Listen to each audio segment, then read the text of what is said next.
ลงเน้นหนังดีๆนะครับลูกกับเน้นเป็นเพื่อนกันปลาไม่เดือลงเน้นหนังยกไปดีลงลูกมันจะวิ่งก็ว่าเน้น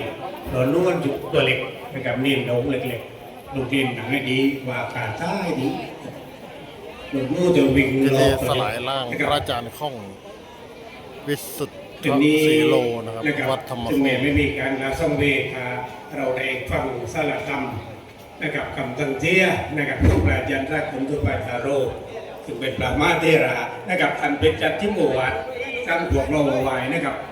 แต่เราไม่แน่พิธีกรที่พูดไปก่อนอาจารย์ไม่ครับไม่แน่ก็มันนี่นะครับ อาจารย์ตั้งเสียไว้แล้วนะครับอาจารย์สากลนี่เป็นอาจารย์พุ่มตอนต้นแบบคำอาจารย์กลองเป็นอาจารย์พุ่มเป็นตัวทวดนะครับทั้งสองรูปเป็นอาจารย์พี่นะครับ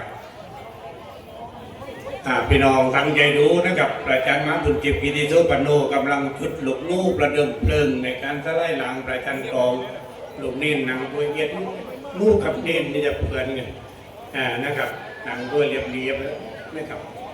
บังกำหน้าไม่ถึง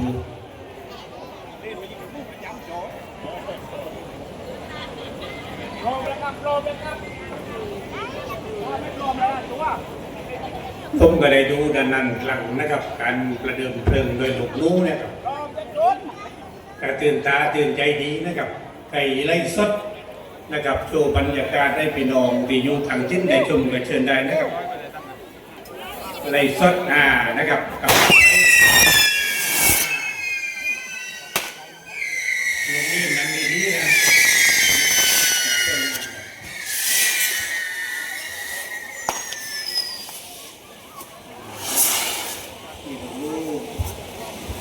นะโม